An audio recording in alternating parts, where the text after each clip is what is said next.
In a world where it seems totally normal to listen to a podcast about the Toronto Argonauts, it's the X's and Argos podcast. Welcome to the X's and Argos podcast, brought to you by Funny Bone Broth. My name's Ben Grant, joined as always by JB, and this is our last weekly podcast, at least in its current format, of 2021. We will be phasing into our newly formatted podcasts because the season is starting this week, JB.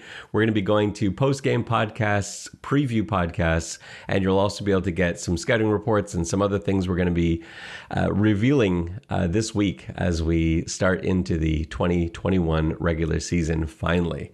So on the docket today, we're going to talk about the new acquisitions the Argos made. Cam Phillips and Vontae Diggs signed right before cutdowns this past Friday. We're going to talk about the roster cuts, some surprises in there. We'll talk about guys we've got on the practice squad and also the taxi squad and how that works, because I've got a lot of questions about that this week. I think I've got it down now, so I'll tell you what I know about the taxi squad. And then in our last segment, we'll talk about what we want to see this week versus Calgary. All that and more coming up on this episode of the X's and Argos podcast. Let's get to it. So Cam Phillips, Vontae Diggs, both signed on Friday, both signed pretty much right before the roster deadline was due to be in Friday night. JB, I thought this was very cleverly handled by the Argonauts. They were the second last team to sort of finalize their roster and cuts. And what this allowed them to do was add both Vontae Diggs and Cam Phillips prior to making their own cuts. So they kind of looked around the league, saw who everyone else was cutting. Vontae Diggs cut by Edmonton, Cam Phillips cut by Hamilton. We're like, well, let's sign those guys. And then they could put their cuts in afterwards before that 10 p.m. deadline. What I like about that is that not only do you get sort of first dibs on these cuts, but it also allowed them to avoid an awkward scenario of having guys make the team and then the very next day saying, oh no, we're going to sign these two guys. Sorry, you guys are cut now. So I thought it was both clever and just a better way of handling personnel. Agree on that front? Yeah, I thought it was a good way to kind of game the system a little bit and see who everybody else had cut. I think if the CFL doesn't have, an exact time where all teams have to do it, before the end of day deadline, I think it only makes sense to wait until the end. Why would you, show your cards before then? And I don't know why the other teams all did. Like, it wasn't until 10 o'clock at night that everything had to be in, but you had teams that were days in advance saying, well, here's our final roster, we're ready to go. And I just think that puts you at a disadvantage. So kudos to the Argos, I think, for finding an advantage there. So let's talk about these two new acquisitions, Cam Phillips, Vontae Diggs. Let's start with Vontae Diggs. So Vontae Diggs, linebacker, he played in Edmonton in 2019. He's 25 years old, 6'2", 230, played University of Connecticut. A great player in his rookie year in Edmonton. He was the most outstanding rookie in Edmonton. A sure tackler. He's great at covering backs. And he was released and told as he was released that he wasn't a culture fit. What do you make of that scenario, JB? Well, a new coaching staff at Edmonton, so it makes sense that there might be some conflict, as we saw a little bit in Toronto between the guys who were there before and the new coaching staff. I think it's a great signing.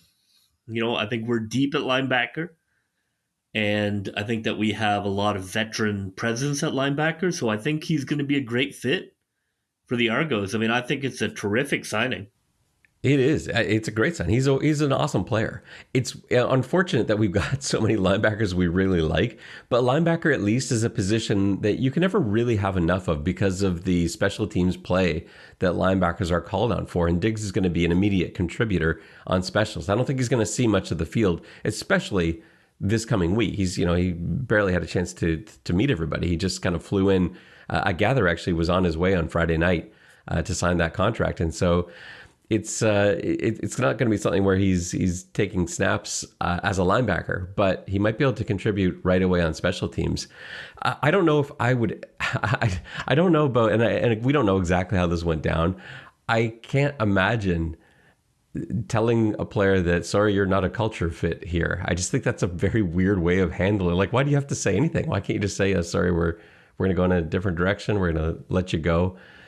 Just odd wording to me, don't you think? Very, very unusual for that to be public.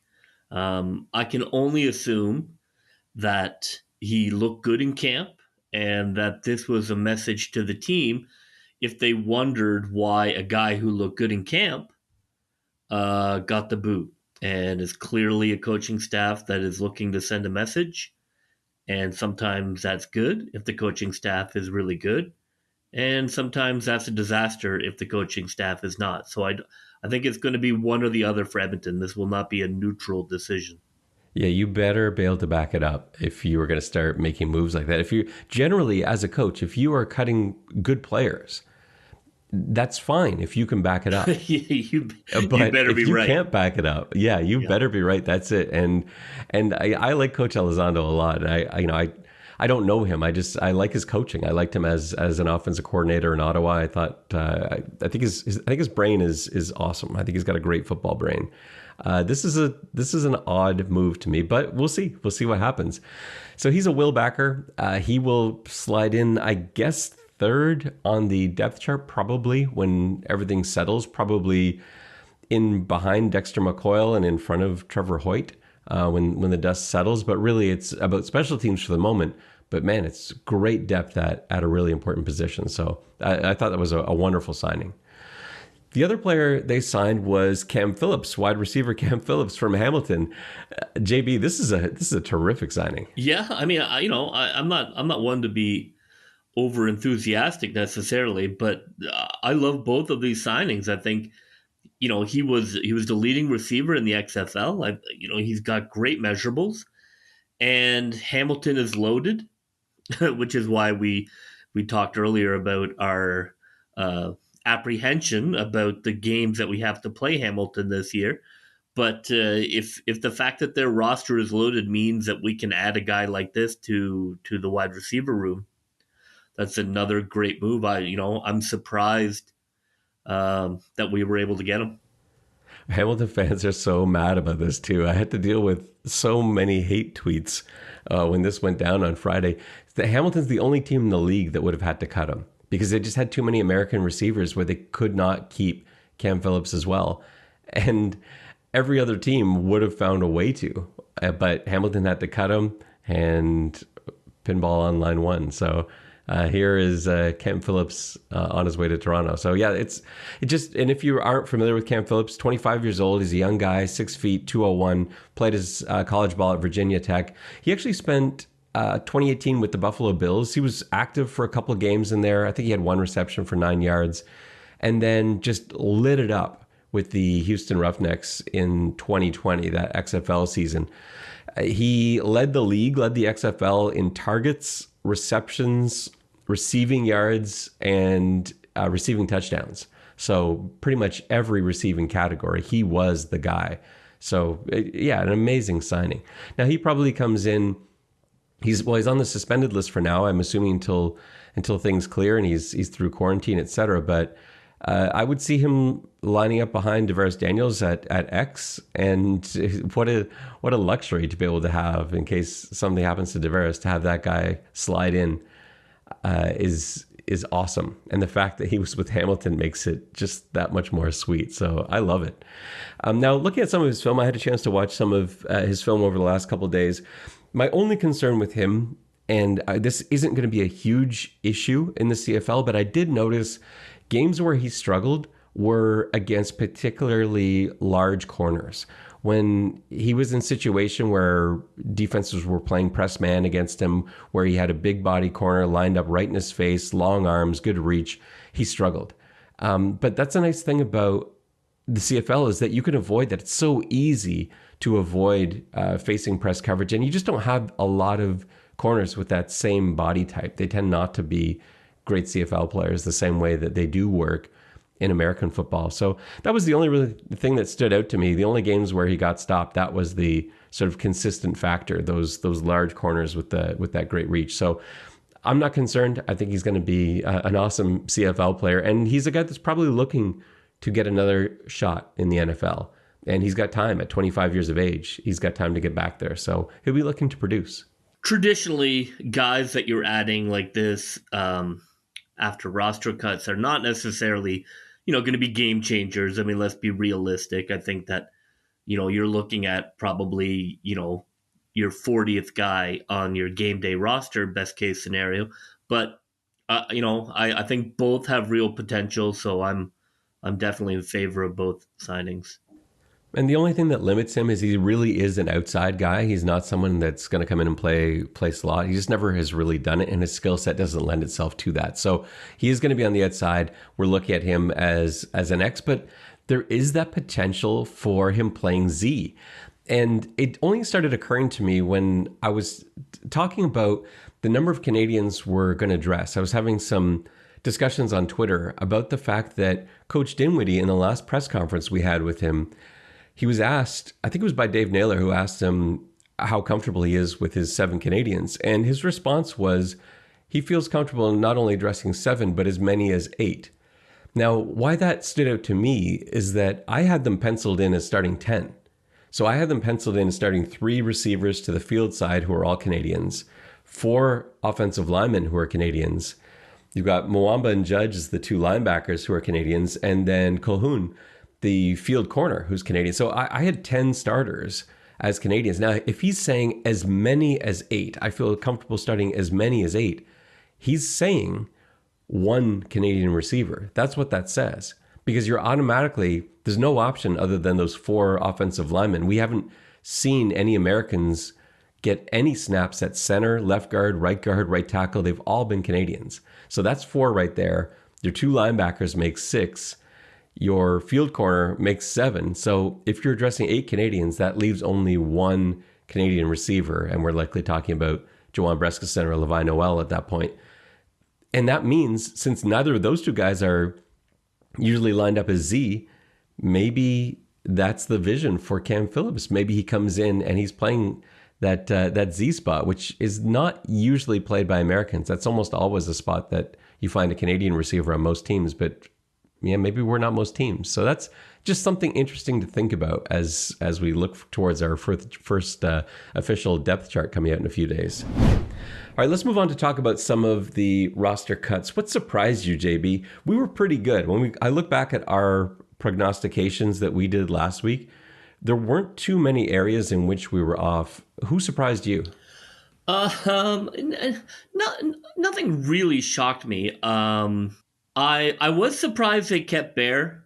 We didn't really get into it. I think that's good. Obviously, he's a quality character guy, but he's a great leader, and he's going to be a great locker room guy. I didn't think they were going to be able to keep him. I thought that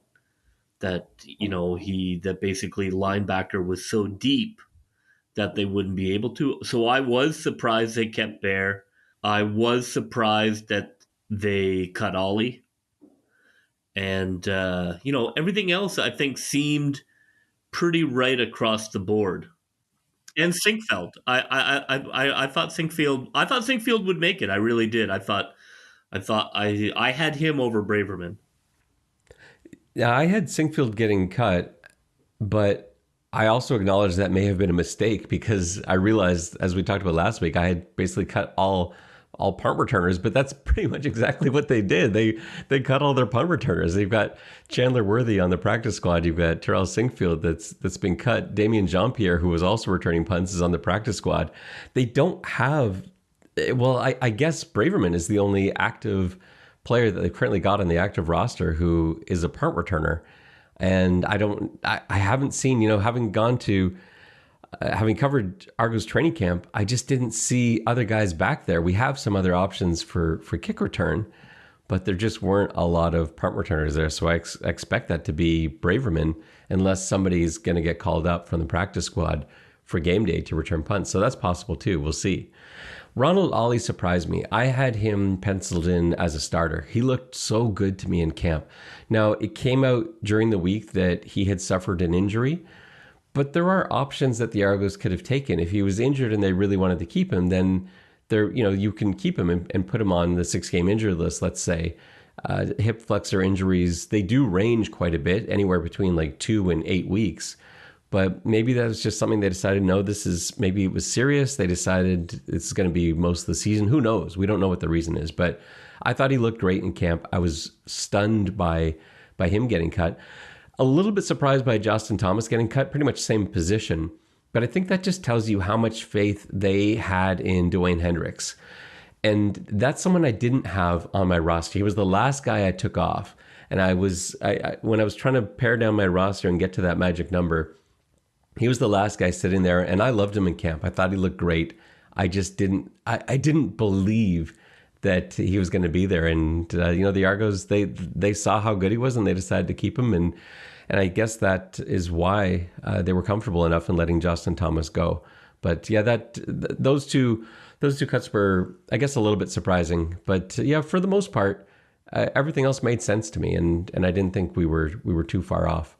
No, I there was nothing shocking. I mean, there was nothing that made me feel like I couldn't, like again, we talked about when we looked at the roster. Like, I understand I understand, okay, you're keeping him and you're cutting him, and that makes sense to me.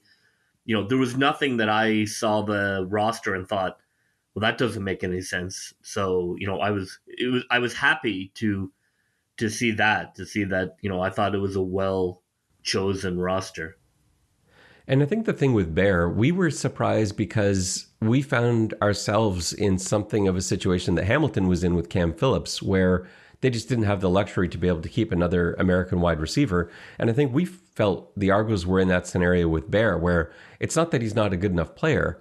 It's that he's a middle linebacker, and pretty much only a middle linebacker, and he's not a Canadian, and he hasn't really played much in the way of special teams. And he's not sort of, a piece for the future either. So it just didn't seem like we could afford to keep a player like that when we've already got Enoch Muamba playing that position. It just didn't add up to us. But yeah, there's so many positive things about Bear, and he is a great player. And if he does, if something, God forbid, happens to Enoch Muamba, then Bear's the perfect man to go in. It's just something that maybe caught us off guard, because it was something that we just didn't think we needed to keep that many middle linebackers who aren't necessarily playing teams and are American at that. I think they're more scared about him just signing in Winnipeg. And that's possible too. You never know what would happen. O'Shea would have taken him. He would have taken him for sure. And they're like, nah, we'll just hold on to him. I still think that something's in the works. I wouldn't be surprised to see Bear end up coaching really soon. I think he's going to be a terrific linebacker coach, and I expect that to be the next move for him. But he made it very clear in his press conference, like, he is not done. He did not like being referred to as sort of the father figure of the group of linebackers. So he's on a mission. He's got something to prove. Well, yeah, we'll see. I mean, yeah, I'm excited. I'm excited to see what he brings. Let's talk about the practice squad. The practice squad, the way it works, and there's sort of a new element to it. I'll mix practice squad, taxi squad kind of into this segment altogether. So the practice squad has been expanded this year. It's your usual 10 players that you've got, but also you can add 3 global players, 3 global designated players to the practice squad. So you can keep as many as 13 on your practice squad. Now, I'm not counting the taxi squad. That's something different, and I'll get to that in a second. Your practice squad, that has a ratio to it as well, but I'm not going to get into that right now. But basically, the practice squad works as follows. Other teams can sign players off of teams' practice squads, so you do have to be somewhat careful. However, you have the option to promote them to your active roster if that's the case. And I don't think I've explained it that well. Let me add something in. Maybe I'll start again. So if Toronto has a player on their practice squad, and let's say Ottawa really likes him, they can only sign him if they're going to put him on their active roster. They can't sign him and then just put him on their practice squad. They've got to sign that player to their active roster. And Toronto, at that point, would have a chance to instead put him on their active roster at that point. Say, no, Ottawa, we're going to put him on our active roster. So you do have to be somewhat careful. You have an option to bail yourself out a little bit, but you do have to be somewhat careful with who you stash on the practice squad. It's not just like a treasure chest where you can keep everybody in there and they're safe and no one can touch them. The taxi squad is different. So the taxi squad is 5 guys, and this is something they sort of took this idea, I guess, from the NHL. It's sort of like a version of this. The taxi squad works as follows. If another team in the league is in a situation where they can't adhere to the roster rules. So if they, because of COVID or because of injury, can't properly field a team in terms of the ratio, let's say they just don't have an American receiver. In years past, you would just be able to sign an American receiver and get them in there and they could play specials for the day or whatever it is. You can't do that this year because of the quarantining rules.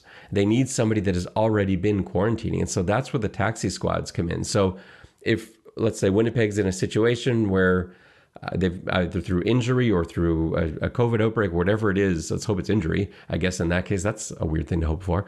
But they can now take a player from another team's taxi squad and field them. And then when they no longer need that player, when that has been alleviated, their situation is resolved, that player returns to the taxi squad in the city from which they departed. So that's a little bit of a weird wrinkle. I'm interested to see if any teams try to exploit that, if there are any loopholes that haven't been thought of. I can't actually think of any. I think they've covered themselves pretty well here, but I am worried that there's going to be a situation because I actually really like a lot of the players that we've got on our taxi squad because they have to adhere to certain rules. So this is how the taxi squad breaks down. On the taxi squad, you've got to have 5 players and they must adhere to certain restrictions. So you've got an O-lineman, a DB or linebacker, a receiver or running back, and a defensive lineman. And this way you're, because those are the players that you can't just bring in. Those are the players you're less likely to find because of the practice squad rules and the ratios and the way it breaks down. And it's like, it's rocket science, actually, is what it is. It's crazy how difficult this stuff is. I can't imagine, you and I know you didn't have as much of a difficult time with roster building as I did last week, but I find it a nightmare trying to put together the ratios just for the starting lineup. But when you also have to now factor in practice squads and taxi squads, there are just so many variables. Let's move on to our next segment. JB, we've got a game. We are just days away from the Argonauts playing football against the Calgary Stampeders. Let's talk about what we want to see and maybe what we think is going to happen this week against the Stampeders. What are the things you are looking for against the Stamps? Well, I mean, it's so hard to tell, because we don't know who's going to be quarterback. I would say in general, what I'm looking for in terms of improvement is I'm looking for more first downs. I'm looking for closer to 100 yards in rushing. I'd love to see a rushing touchdown.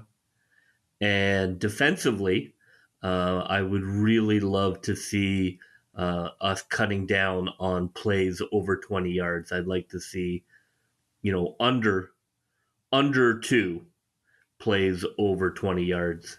I think you're going to get that from the defense. I have no concern whatsoever about the defense. I think this Argos defense is among the best Argos defenses we've seen in a long time. I have no concern about them, and I think they're going to come out hot, like right away. And the style of defense seems to be both aggressive and one that generally is able to avoid the big play. So that's sort of how they've positioned themselves, where if you are going to put something together, it's going to be through stringing together a bunch of short passes, just continuing to take your sight adjustments and your hot reads and working your way down the field that way. And if that's how you want to do it and get down the whole field that way, well then, best of luck. But that's what I think you're going to see from the defense. So I'm really not worried about them. I have concerns about the offense. I don't think the offense is ready yet. I just don't think they've had enough time. And I hate that Nick Arbuckle hasn't really had a chance to play both double blue scrimmages. He had to sit out. I think Arbuckle is going to be the starting quarterback for this game. And I just don't think they're quite there yet. I think it's going to take a couple games. So what I want to see is actually a fairly conservative offensive game plan. The defense is going to do almost enough on their own. The offense just has to avoid catastrophe.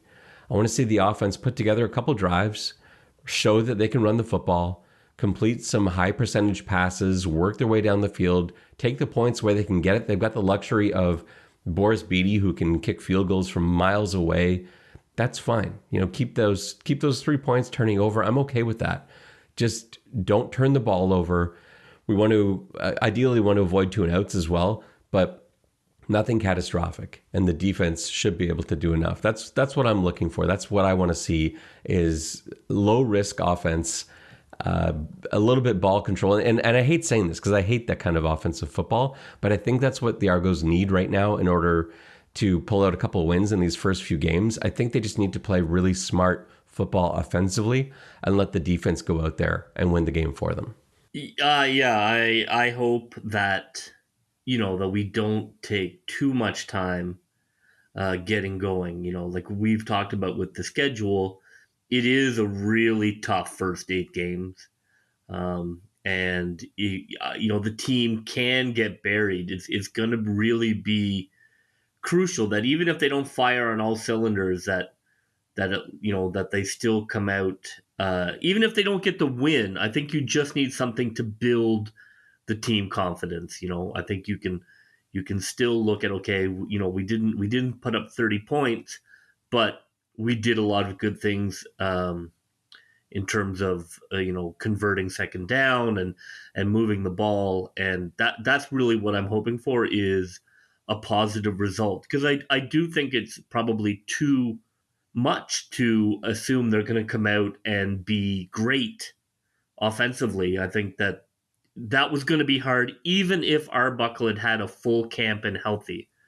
And the fact that he hasn't is really going to put them behind the 8 ball. I've predicted a Toronto loss in this game, as have you. We both think it's just too much to overcome this new team with so many new pieces, entirely new coaching staff, going on the road to McMahon of all places and playing the most consistent team in the CFL, a team that has been in 3 of the last 4 Grey Cups with the probably best, or at least most successful coach quarterback combination of the past decade. It's just a lot to ask the Toronto Argonauts to come away with a win with all those circumstances. Now, what's weird about it, though, is you look at that Calgary team, though, and this is a beatable Calgary team for the first time in a long time.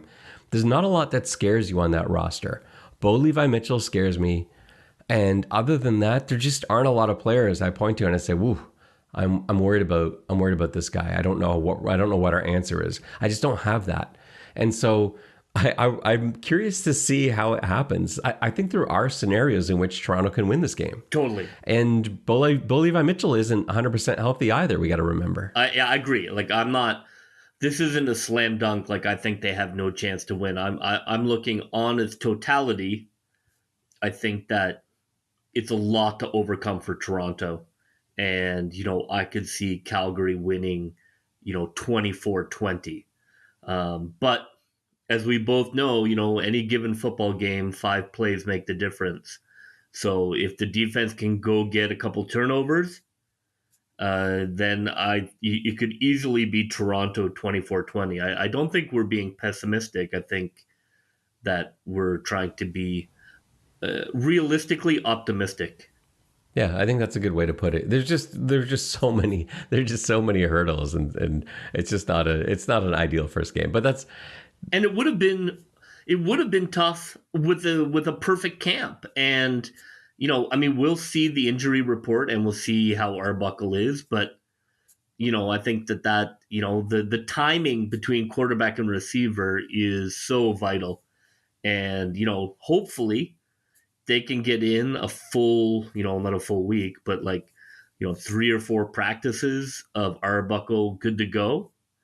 I'll certainly be a little more enthusiastic for Saturday's game. there are basically only 3 question marks in terms of the starters on this team. There's a question mark at quarterback. I feel very good about Nick Arbuckle, but he's not a proven quarterback in the CFL. We've talked about that many times before. So he's a question mark until he proves himself, and hopefully that's very soon. No, and it's really hard to beat your old team. They know you. They know you in and out. It is not easy, even if you were a veteran, accomplished quarterback.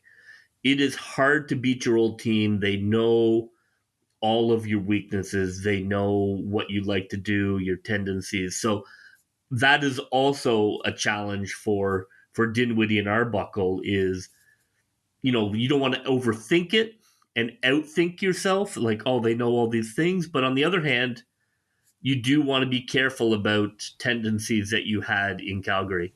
And it's like half the team. They know this team so well.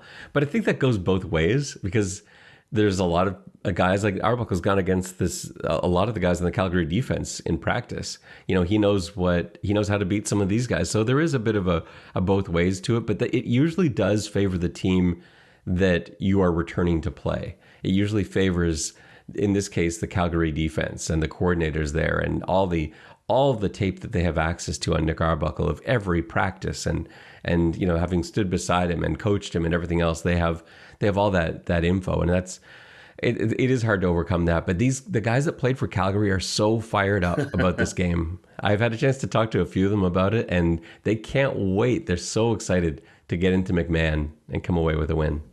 It's a shame that it's almost a shame that it comes week 1, I guess. Like, maybe that's a good way to start it, but I think I would rather have had this matchup week 4 or 5, when the guys are really ready for it and they can really go in there and give them everything they've got.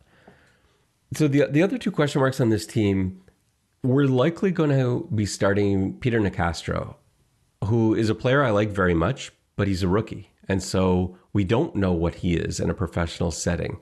And we don't know if he's going to start at center or if he's going to start at left guard. That's up in the air a little bit too. He and Blake had kind of been flip-flopping back and forth, trading spots. So Nicastro may end up as the center. That's certainly the long-term plan.